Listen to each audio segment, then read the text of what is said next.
Sup you beautiful people. Hope you've had a fantastic day. Welcome back to another new episode of What If Naruto Was Justice League's Fire Shadow. If you guys enjoy this what if, comment down below and let me know. And go ahead and check out other what ifs in the channel after watching this video. Don't forget to subscribe and leave a like, and also share this video with your friends. So now let's start this video. Back in Atlantis. As they moved through the city, Diana could not help but admire the design of the entire city itself. She had heard stories of Atlantis to be sure growing up back home, but seeing the city for oneself was a far more potent experience than what one would be most used to. I can see why your husband would do all he could do to defend your people, your highness. This city is beautiful. Mera nodded in thanks and focused herself on helping the others make it to safety to the inner sanctum of the palace.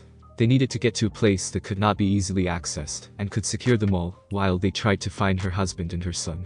Naruto said nothing but readied his kunai, and before the others could ask what he was doing, he fired the weapons, right into the weapons of several guards who quickly took aim at the others. The throwing weapons had no problem jamming themselves into the front of the weapons themselves, and they actually made the weapons explode. The Atlanteans screamed in pain and held their wounded hands, as even though they made the move to toss aside their overloaded weapons, they were still in pain when the League launched their attacks.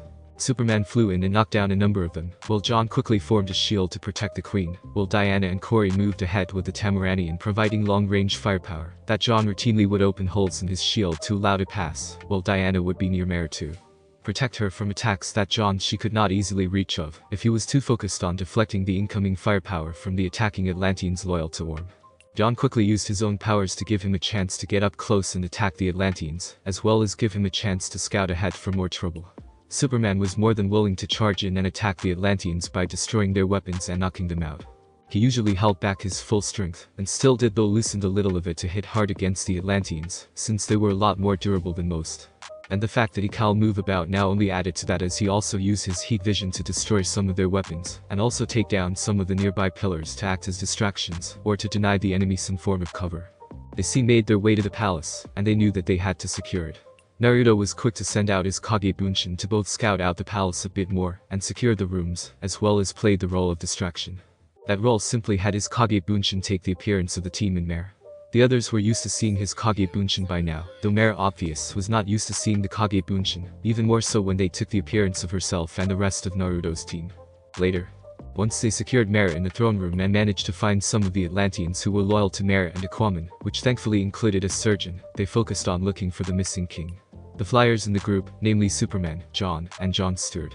Naruto sensed with his Senjutsu and Kurama's chakra, and soon was able to sense the arrival of Aquaman, and to his relief, he could sense a signature with them that was that of a child. The fact the child in question had a mix of both Aquaman and Mera's chakra signature, confirmed that the son of the two was in good hands. Hold up, something ain't right. Naruto thought to himself when he noted that there seemed to be some form of injury on Aquaman, and as soon as the door opened to reveal Aquaman and the baby. But the very second Naruto's sense of smell picked up an all too familiar smell that only someone without excellent senses would miss, he frowned darkly and spoke to Diana. Diana-hime, get that surgeon, we managed to rescue the king is injured. The others were confused by that until Mera, who had gone to greet both her husband and baby in happiness, recoiled in shock and horror. They soon saw the cloak covering the man's arm, and then heard Mera speak to her husband. Your hand. Aquaman did not respond to that immediately, and merely spoke sternly despite the fact that Naruto could see that his wound was making things difficult. Where's Orm? The others in the League could only look on as the surgeon worked on healing, or in this case, attaching an artificial limb weapon on the stump that was the king's arm. Naruto and the others got the full story from the man, and he had to give the man credit where credit was due. He willingly sacrificed his hand to have the means to save his son. That was something the blonde had no problem respecting, as it reminded him deeply of his parents' sacrifice to save him. Both died to save him, and he could easily see that same desire in Aquaman. It was also similar to the time that he met the Raikage who willingly severed his own arm in the middle of the forearm, after being hit by the flames of Amaterasu, so he can still fight to defend his beliefs, and his village. That made him respect the man even more, but it was fairly obvious that some of the team were none too comfortable with what they learned. He took his own hand, I can't believe it. Wonder Woman said with shock as they watched the healer tend to Aquaman. John shook his head and replied.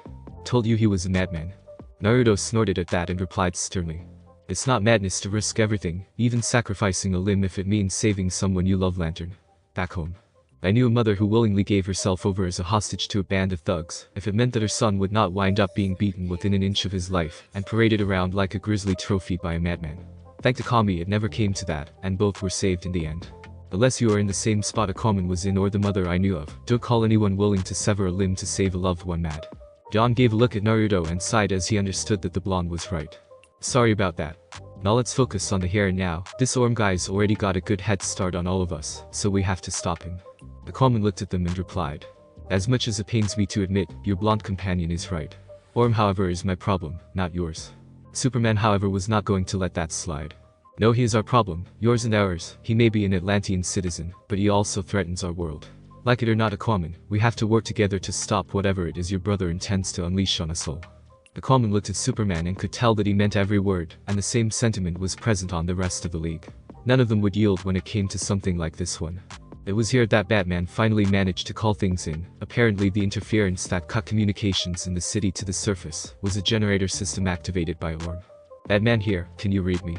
Superman nodded as he tapped the communicator and spoke to the Dark Knight, while Aquaman was still working on letting the surgeon attach the weapon on his arm. The sight of that was not the least bit pleasing to the blonde shinobi, but he said nothing as he could see why Aquaman would take that route. It was not only a weapon, but also a grim reminder of his mistake of not making sure that he was watchful for enemies within. Batman, however, was on his way elsewhere while talking to Clark. I've managed to locate the Atlantean Navy. They appear to have holed up all their main forces in the Arctic, and I am already picking up a very increase in thermal energy readings in the oceans. Whatever it is, you can bet that it is not natural. How bad? If the temperature increases, we are talking about a complete destabilization of the natural ocean currents, increased flooding in coastal areas, and a whole slew of natural disasters. I'm guessing that whatever is doing this is some sort of super weapon, based on using extreme temperatures to melt the polar ice caps.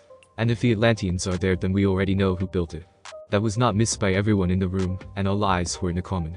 The blonde Atlantean knew that now was not the time for comments that could be misinterpreted. He had to be truthful about all of this and not hesitate this time. Orm is using a thermal generator weapon. I developed it as a contingency plan, if it ever came to the point that war was inevitable. I, however, left it alone after being rescued by Superman after that one named Lex Luthor captured me. What? John was not happy by that revelation but was stopped by John, showing that now was not the time to lose focus on the task at hand. Diana, on the other hand, was calmer in that regard and spoke. If that is the case, then he must have been the one to steal the plutonium. He is after all your brother, and with him in Brack, there is no way anyone who was not part of this coup would think to question his removal of the material if they ordered it. Corey agreed as she was quick to see how that was accomplished without Aquaman's knowledge, since if what they learned was to be used as a reference, then the removal was done when. Superman was quick on the uptake, and soon the others were as well. He must have stolen the plutonium to serve as a power source then. We have to stop this, all of us. Aquaman finally nodded as he looked at the harpoon that replaced the hand he had sacrificed to save his son. Then let us be off. As they soon reached the pole region where the Doomsday weapon was, it was perfectly clear to the gathering heroes that the Atlantean Navy was in force now. Naruto, along with Batman, who had joined up in his own fighter, were heading there along with those who could fly, which was pretty much everyone, with the marked exception of Aquaman, who was in the water swimming to the direction of his forces. It was safe to assume at this point that only those who were with Brack were on Orm's side, and the rest were merely following orders on the belief that Aquaman was no longer alive. That was something they had planned to capitalize on, but right now, stopping Orm and his followers was critical. It did not take long for the rebel Atlanteans who were on Orm and Brack's side to open fire on the incoming heroes, but they were ready for this. The stakes were too high for them to do otherwise. As soon as they got there, the forces under Brack and Orm did not waste time trying to stop them from trying to get to Orm. Aquaman used his harpoon to attack those with weapons and knocked them out his fists. Naruto leaped down from the planning of Batman and landed on the water's surface and began to use water walking to allow him to run on the water and then unleash several elemental jutsu, including his wind affinity and also using close combat moves to boot. Diana used her rope to unseat any of the soldiers. Corey unleashed green bolts on the weapons of the ships that were on the surface, as well as forced the Atlanteans to duck and break over, while John did the same thing, and tossed the soldiers around, while Green Lantern and Superman were attacking the heavier subs with the bigger weapons. The team continued to fight with the Atlantean soldiers with all that they had, but Aquaman decided to head off and deal with his brother, as Batman arrived, and reported that the damage to the North Pole's ice caps was getting worse. Superman knew that they had to hurry, but they could not afford to ignore the Atlantean Navy either. Superman then decided to make his move as he spoke to the others. Wonder Woman, Starfire, John, and I will deal with the Atlantean Navy and keep them from getting into the heat of things. Lantern and Hokage will have to support Aquaman and meet up with Batman. We have to stop Orm quickly before things get even worse in this situation. Got it. Both of the heroes who were accompanying Aquaman and supported him when being attacked. John managed to take out Brack's water bike, as the traitorous general led the next counterattack. Aquaman then summoned a killer whale that flew out from the water and scattered the forces of the Atlanteans before him. Green Lantern was impressed, and the Spartan had to admit that it was also impressive. However, they knew that they still had to focus on helping Aquaman as they covered his back, though Lantern decided to meet up with Batman, while the blonde shinobi covered Aquaman from those who tried to attack him and Aquaman. As Aquaman entered the cave where the control panel of the generator was, he kept a wary eye out for Orm. It was clear to him that Orm would be here, since he would want to be there to protect or sabotage the device. He had to reach the control panel and shut this device down, and stop this war from going on any further than it already has to save as many lives as he could manage. All he could hope for right now was that Orm did not change the codes needed to shut down the device. Once he powered down the device, he would personally deal with Orm and make him pay for what he had dragged the kingdom into. It did not take long for him to find his brother, and he naturally wanted to make sure that Orm knew just who he was about to fight. Orm turned and he glared at his brother while wielding the trident. He spotted the prosthetic, and quickly guessed just how his brother had escaped. And despite his hatred of him, he had to give his brother some credit for taking such a risk like that, as well as actually going through the whole thing, and instead of resting come here with a weapon in place of his hand. You cut off your own hand. It seems you are not as cowardly or weak-willed as I thought. You call me weak-willed? I will make you pay for what you have done to the kingdom by dragging them into a war and trying to kill me and my son. Orm growled and replied as he leveled the trident at his brother. You will regret those words. I have the power now. And once I make sure that you are truly dead, all will be mine. Aquaman roared as he swam straight for Orm, intent on either strangling his sibling or skewering him in the gut with his new hand in retribution. But Orm knew that he was still armed with both his hands and the trident, and was confident of his chances of success. However, Aquaman was not going to make it easy as he fought on against his brother. The two Atlanteans traded blows back and forth, until Aquaman managed to knock aside his brother with a kick that sent Orm to the ground, allowing Aquaman to stand up and looked over him. This battle is over, Orm. Orm smirked a bit and replied. You're right, and you lose. He turned, grabbed the trident and fired blast at the control panel, and he replied. Now nothing can stop the generator. The surface world will finally get its long overdue fate for all the times they have destroyed and polluted the oceans, the one that you never gave it in your cowardice. Aquaman had no time to react as he was hit by another beam of energy from the trident, as they were once more fighting with one another. Aquaman's new weapon proved to be useful as this allowed him to block the trident and attack with his right hand and injure Orm. However, it was not going to be easy as Orm was able to attack better with both his hands. It was then that Orm was able to hit Aquaman with another blast to send him out of the cave, but he was able to his harpoon to stop himself from falling deeper into the cave. Orm had a smile on his face as he planned to finish off his brother, but before he could do anything, he was stopped by Naruto, who used a combination of kunai tied with small and less powerful explosive tags, and a blast of wind chakra that was made in such a fashion to resemble an explosive blast of air fired from an air cannon. The combined attacks were more than enough to force Orm back, as the blonde decided to cover for Aquaman to recover. The former Hokage moved in and unleashed a barrage of shuriken and senbon at Orm, as Aquaman began to climb up from where he had been knocked over by Orm's attack. The thrown weapons were all real, but were not thrown towards their foe with direct lethal intent, as he had to avoid getting Aquaman caught in the crossfire, as well as delay Orm, so the Blonde King could deal with the pain in the ass himself. The weapons soon made their way past Orm's defenses, as some of the shuriken and senbon hit Orm on the chest and legs with non-lethal hits, but still allowed an amount of blood to be spilled, making the Atlantean scream in shock and pain at the hits, as he glared darkly at the one who shot him and leveled the grinning shinobi. You filthy savage. Naruto quickly moved out of the way using his reflexes and speed to avoid being hit by the energy of the trident, as Kurama soon spoke to him about the energy generated by the weapon. That thing's got some serious juice behind it, that much I can sense. Don't get cocky with this guy, Naruto. All he needs is an opening, and he'll take it. Naruto was more than willing to tangle with Orm after recovering his sword, using one of his chakra chains to recover said weapon, and then using another chakra chain to block Orm's attempt with the trident to skewer him. Once he got the sword back, he took out his kunai, and soon went to work on the foe before him. Orm growled and tried to attack Naruto, but the blonde was not going to let this be an easy fight.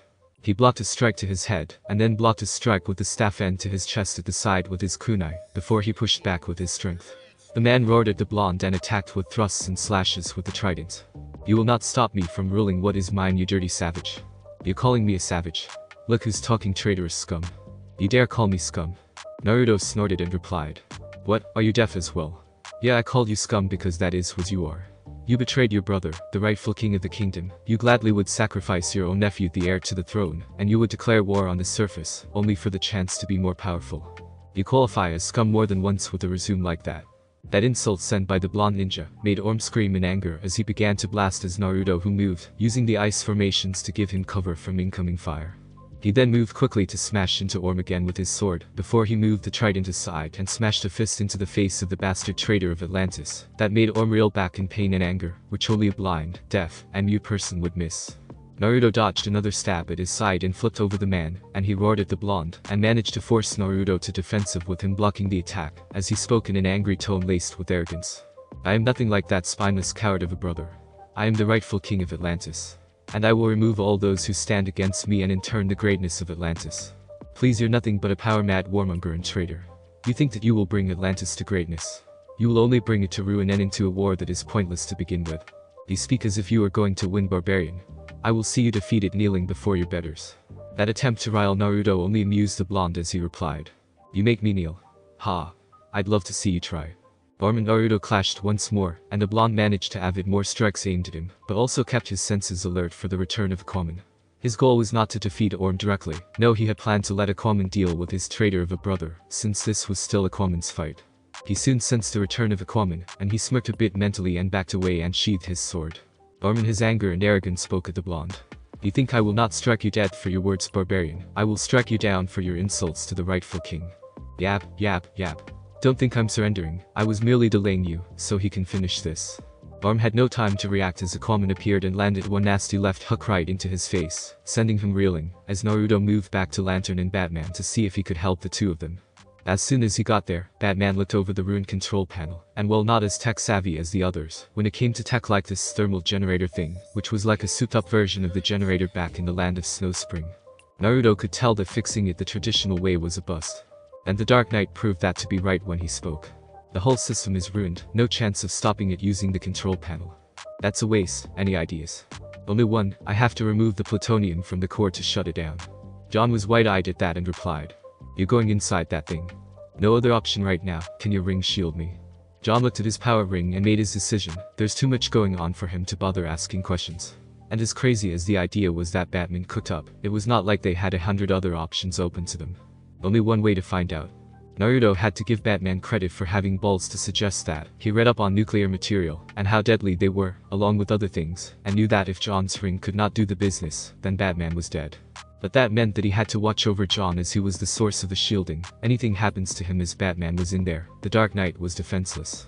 Now make sure no one blindsides John, last thing we need is him losing focus on shielding you. The two nodded and soon got to work as Naruto quickly got himself ready to defend John, but also wondered briefly on what was the state of the battle outside.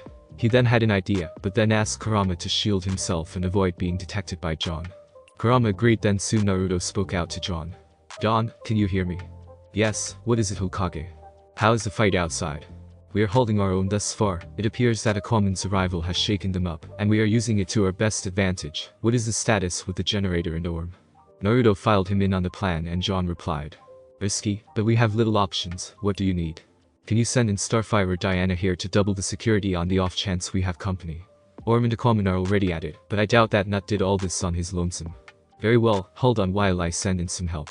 That came not a moment too soon as several Atlanteans aligned with Orm came in and began to fire at them, forcing Naruto to fight them off, but also stay close to John to protect him, and in extension Batman. This was not something he liked doing, but soon he got a reprieve as a blast of green energy hit some of the attackers as Starfire came in. Stay away from my friends. The Tamaranian beauty came in quickly and soon joined Naruto, who was quite pleased with her arrival. The only one who was not, however, was Orm himself, as he saw what they were doing, and quickly directed his attention to them all. Stop. That however cost him as Aquaman came at him once more, and soon he was forced to turn back to fight his half-sibling. This carried on for a while longer until Orm moved to using a dagger after being disarmed of a trident by Aquaman. The traitor was now under the grip of full-blown anger, and tried to skewer his former king and half-sibling with the dagger, all the while shouting out at him. You do not deserve to wear the crown or the throne, you weak and spineless coward. That however was a mistake as Orm's anger clouded his sense of direction, as well as potential hazards, as he stepped on an uneven section of ice. The ice was also weakened by the very generator that Orm used and lost a good portion of its durability, and it was there and then that the floor broke down, and he fell. He was forced to drop the dagger and reach out to the rest of the ice. He only had one arm however, that he could use with the distance he had, managing to grab the edge and look down and saw Yoing pit beneath him. In that moment, he knew that he was now in peril as Aquaman stood up and looked at him. He begged to be saved at this point as he tried to reach out for his brother, as his strength was beginning to fade due to his battle with his brother. Brother. Help me. The Common looked at him and his wound from before. He reached out his hand, but not to get his brother as Orm looked on in shock. He took the trident and spoke. I believe that this is mine. Orm cried out as he fell down into the dark pit, as the Common looked on and headed off to see if the generator was taken out. Batman, Green Lantern, Corey, and Naruto were finally able to get the generator down, as the Dark Knight was able to stop it and begin the cool down of the generator. Green Lantern was able to speak at this as the generator was powering down. It's shutting down, you did it. Batman shook his head as he got out and landing on the floor, and Lantern retracted his energy. No, we did it. The Common arrived, and while he remained calm he was happy as well. Then the threat is over. Kurama however was quick to point out something. You might want to reconsider that statement, Blondie. Turn around, Naruto guessed his back. No? The group turned to see Orm enraged and no doubt armed with something, and sure enough, he was indeed armed. It appeared to a sphere with triggering devices, and none of them had to take a wild guess about the thing being a grenade. Orm looked to the Common, Green Lantern, Batman, Starfire, and Naruto with absolute madness and rage in him as he shouted. You will not leave this place alive. Naruto however had enough as he quickly summoned his chakra, and then used his jutsu to control the still freezing cold water around him and the others. The same can be said for you. Sutin, Kaijin Nami. A massive wave of pure cold arctic water smashed hard into Orm, and he was not the least bit done as he spoke to John. Lantern, surround the sphere with your ring energy now. John did not hesitate, and soon a sphere of green energy surrounded the massive cold water that restrained Orm, and Naruto soon tapped into Kurama's chakra, and then launched more of the water around the sphere, and after the water began to harden in the cold icy wind, he then used his wind chakra. Futon, Hiteshinai Senpyu. The summoned wind was thick and dense, which helped with the freezing of the water to create a massive ice prison sphere to hold Orm. Once he was sure that the ice was thick and strong, he signaled for John to remove the barrier. The end result of that, and the fact that the sphere was now dumped into the open, was the freezing of the water to form a spherical prison of ice. The mad Atlantean managed to retain some common sense and deactivated his weapon, now aware that the detonation would have killed him in this new prison. But that hardly meant that he was not going to make his anger known to the ones who held him prisoner. The madman railed at them and pounded on the ice as Naruto sighed. The guy's shouting was a pain in the ears. How did you ever tolerate this guy?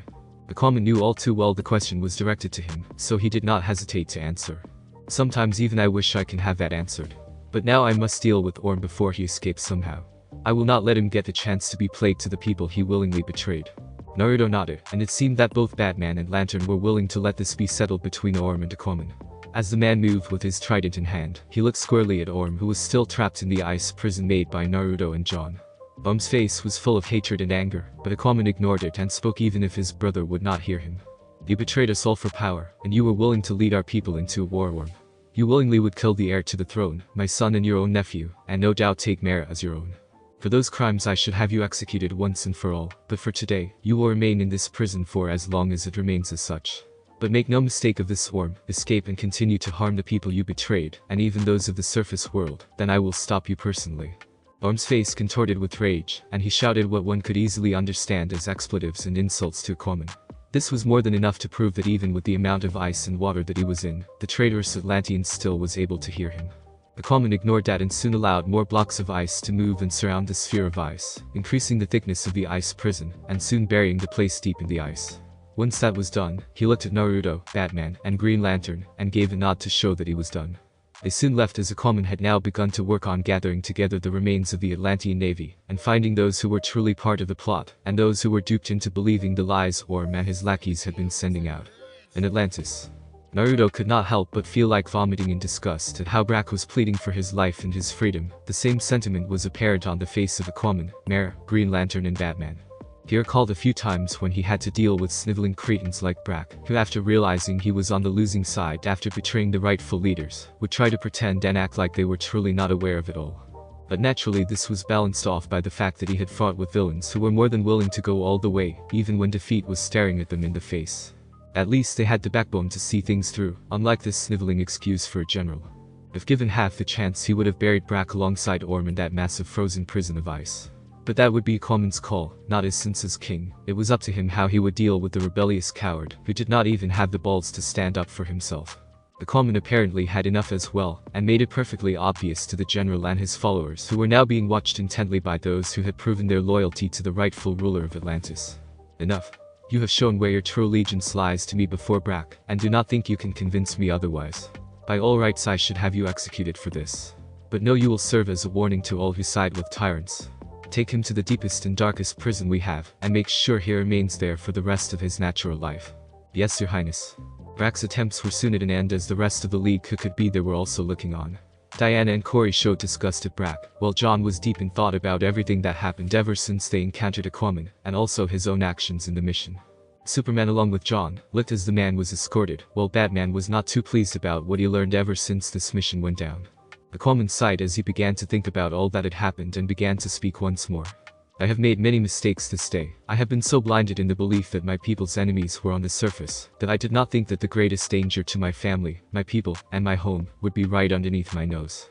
Naruto could not help but agree with that. Danzo rang a bell in his brain in that regard, since that bastard gave more trouble than good solutions. But for now he said nothing as it was not long before John himself was the one to speak, and in hindsight, it was a good thing since the two of them needed to be the ones to patch things up between the two of them, so there would be no more issues. Both of them were passionate protectors in their own right, but Naruto had no doubt that this event taught both of them to always look things on both sides of the fence. But for now he had to think about what he would do once he was back in Los Angeles, and already after this adventure, he had some new ideas for a new book. Back in LA, 3 weeks later. Carol whistled as she looked at the new book written by Naruto, who had just gotten back at least a week after the mission, and had burned the midnight oil to make this new book. So far it highlighted a new story that dealt with an underwater adventure with drop-dead gorgeous women and more. She looked at Sage Naruto Uzumaki, and after a few minutes decided to speak to him seriously. This wouldn't happen to be related to that little incident with that Aquaman fellow and the Justice League by any chance.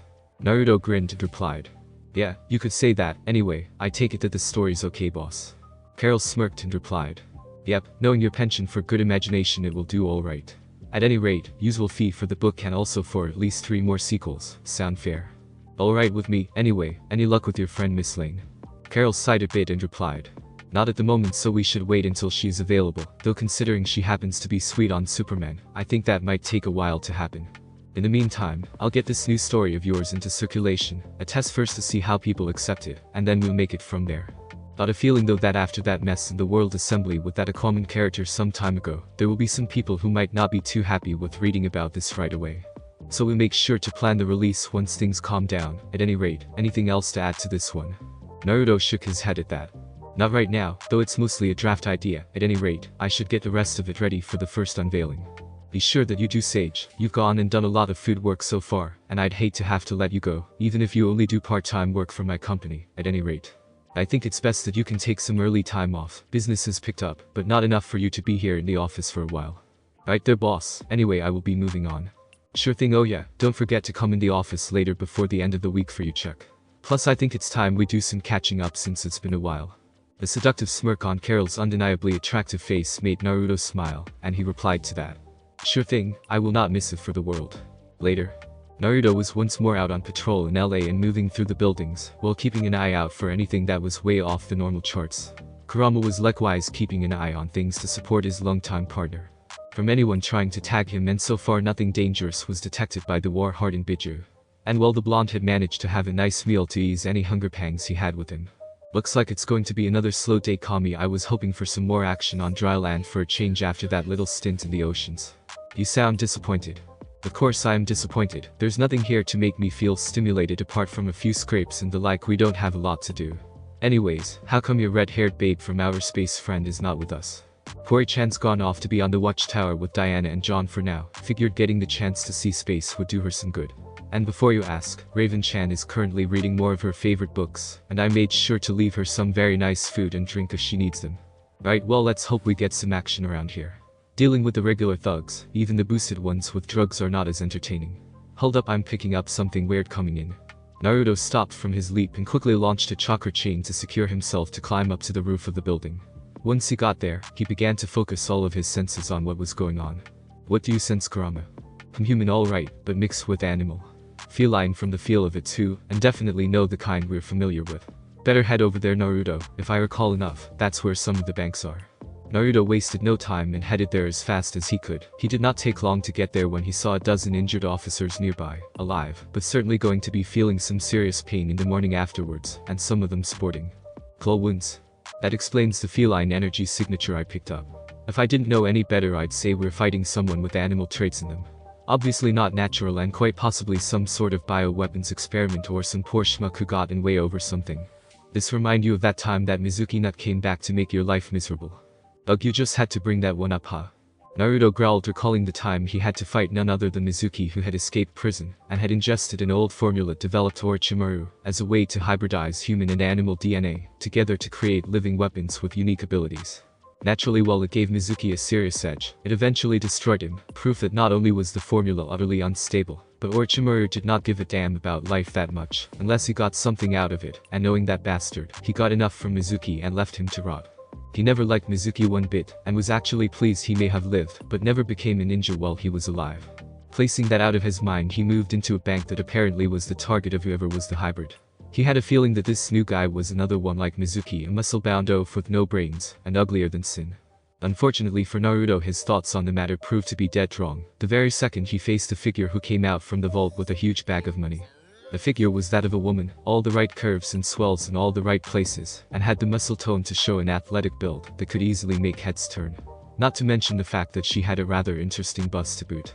The fact that she was only covered in fur meant that she was technically buck naked. And despite the fact that not only did have not only cat-like features but a tail as well, she certainly was eye-catching, in an utterly primal exotic catgirl kind of look.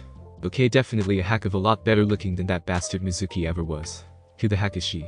Naruto indeed had no idea who she was and was right now trying to figure out just what was his next course of action, involving the now obvious thief before him. Sure, he could get the whole cat burglar bit from Selena. This new arrival before him, on the other hand, was taking that term to a level that was definitely new to him. It was fairly obvious to him, though, from the injured police officers and bank employees around, that she was more than able to hold her own. He finally spoke to the literal catgirl before him. Okay, this is definitely new to me, lady. Who are you? The catgirl merely cocked an eyebrow and spoke in an accent that definitely screamed intelligence and drive to Naruto, and the slight pert that came with being half feline only added to the whole mix. Now that's a first. Usually most guys I know try to aim guns at me and call me freak or monster. Naruto could sense the truth there, along with some measure of hostility, so he could tell that this was not something that was going to be on a hair trigger. So he tried the diplomatic route first before trying something a bit more on the side of physical aggressive force. Well, obviously I'm not one of the usual guys you deal with, miss. Cheetah will do. Cheetah? Wait, that speed demon of a predatory cat in that continent called Africa, you dolt. Right, and don't call me a dolt, though I certainly never heard of her before. Maybe you haven't, but I'm wagering a guess some of the long-time heroes here on this world might have. Better give them the call first, though I doubt our new guest is going to let us let her go that easily. Right? Okay, now I know who you are. Can I take a guess you know who I am? Cheetah nodded as she placed down the bag and spoke. Yeah, you're the Hokage everyone here in LA talks about. But regardless, you are not going to stop me from doing this. Even if you are indeed with the League, there's no way I will give up without a fight, so come on. Naruto quickly used his kunai to defend himself when Cheetah came in with claws coming out from her fingertips and clashed with the steel, forcing him to move back. The blonde ninja knew there and then that this was not going to be an easy thing to deal with. He dodged another attempt to slash into him by the hybrid female, and managed to move in and land a kick to her stomach to get some distance between them. Cheetah coughed out some air from the blow along with a cry of pain, but she was not backing down either, as she came at Naruto with a roar and slashed at him constantly. It was obvious to the battle-hardened shinobi that she lacked combat training, and was relying on a more animalistic fighting style to take him on. That did not mean she was not capable, since like Mizuki, her hybrid form was obviously giving her some physical advantages. Higher level strength being one of them, better speed, and higher resistance to impact, though not by much. The two moved to the wall, and Naruto quickly ducked and heard a loud scratching noise above him to see 3 claw slashes on the nearby wall from Cheetah's attack. The blonde quickly landed a powerful shoulder charge into Cheetah before she could go after him again. The blonde finally took to the offensive and launched a number of fierce attacks on Cheetah, forcing her to move back, and more than once the attacks had come close to her. The blonde soon used Taijutsu, and soon the two of them were locked in a battle of wills. Dr. Barbara and Minerva could not help but realize that taking on the Hokage was not exactly the best idea, since he had already more experience and skill than most people she fought with. The former scientist and reluctant criminal had come to Los Angeles to steal more money in order to find a cure for her current state. She knew that she would be in the Hokage's territory, but had hoped that she had time on her side, since Los Angeles was a large city. Now as she began to push back against the ninja, she knew that she could not afford to keep fighting with the blonde. The transformed woman heard a good deal of the blonde shinobi, and while she was no slouch as a fighter, she had made sure to avoid combat, since she was not much of a fighter to begin with and lacked actual combat experience. She had to leave the situation before her and escape, even if losing the money she needed was the price tag. Naruto could tell that she was not liking the possible outcome of fighting him like this, and he decided to try and find out more of this literal cat girl before him. You know, physical abilities aside, you don't exactly strike me as a serious fighter. Which means either you don't have field experience or you were not a fighter until recently. Point being that it is confusing me on why you want to pick a fight. This is not going to end well for you, so I suggest you give this up. Cheetah bared her teeth at that and replied, "Never. You could never understand me." The two finally broke away, and Cheetah was not wasting time as she quickly grabbed a nearby desk and turned it into an impromptu club to bash Naruto's head in. Naruto quickly drew his sword and channeled his chakra into the sword to cut the desk in half, and then used it to cut another weapon taken by the humanoid feline, this time a long lamp to make into a staff. However, the metal, while hard and strong, was not meant to take on metal enhanced by chakra, and soon the weapon was cut. This, however, did not deter Cheetah as she lunged at Naruto. Normally Naruto would have used his sword to kill a foe like this if the situation became desperate, and in a sense this one was a desperate situation. But his senses, namely the kind that he got from Kurama, were alerted by something. That something was coming from the woman before him. Her emotions. Despair. Desperation. Self-loathing. Guilt. Hope. All of this was in the woman, and seemed to be the driving force to make her go for money, and the fact that she was willing to fight him like this, even when it was clear that he was in a sense a better fighter, since he was battle-hardened, and she, well, certainly no slouch, had not fought to kill for some reason or another. This only served to make him all the more determined to find out just who she was. But before it could come to that, the sounds of sirens came, and the catgirl showed an expression of dismay, no doubt realizing that while she could tangle with the cops, fighting both them and the Hokage was not going to end well at all for her. She glared at him and left. Naruto, however, did not let her leave without him trying to find out more about this person before him. He left a pair of Kage Bunshin to tend to the wounded while he went after the catgirl. Her unique chakra signature did take him some getting used to, while tracking her was a bit harder. Still, once he got to the roof of the buildings and began to move around his way, it did not take long for him to spot her. He moved quickly, tossed a Hirshin kunai at the ground before her. The weapon forced her to stop and turn around. Seeing nothing, Cheetah turned to continued running, thinking that Naruto missed. Only for him to be right in front of her, the kunai in question in his hand, and pointed at her. She was shocked by that and managed to ready herself for a fight, though it was obvious that Naruto's sudden appearance before her before she even knew he was there was rather unnerving to her. However, Naruto decided not to attack her directly. Instead, he lowered his kunai and spoke. "Why are you here?" "What? You obviously need money, yet I don't sense any greed in you, more like desperation for something." Cheetah did not say anything, but the way he spoke made her worry on what he was getting at. "That is none of your business. It is when you come here and harm innocent people. Now tell me why you are here." Cheetah was not pleased at all by this, and she had no doubt that if she stayed any longer, the company she had once been part of would be after her again. She was not going to let herself be captured by those bastards, never. There was no way she would ever work for and with them again, not after they turned on her. She, however, placed all thoughts of that aside for the moment, and focused on finding some manner of escape route from the blonde shinobi, and wondered if seduction could work.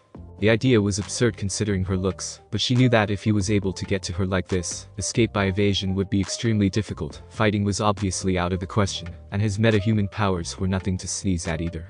But before she could attempt it, Naruto replied. "You know, forgive me for saying this, but you really are different from the one I had to deal with who had the same condition you had." That stopped any thought Cheetah had as she digested just what Naruto had just told her.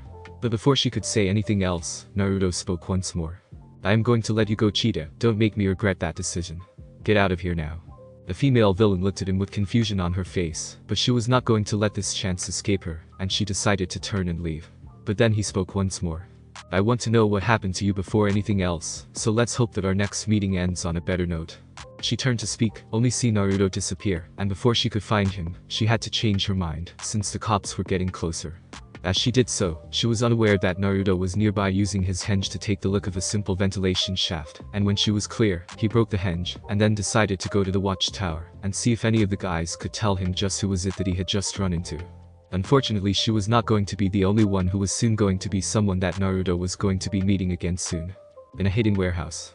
"She is here, are you certain?" "Yes, my lord, the child is here in this wretched city." "Have you found an exact location?" "No, my lord, the city is rife with energy that interferes with her magical scent. It interferes with our tracing." "Nonsense. That crystal should find her scent easily. How can this city be blocking it?" "We believe that it may have to do with the energy we sensed here before on numerous occasions. We believe that it may be the reason our ability to track our prey has been hampered." "How powerful is this energy?"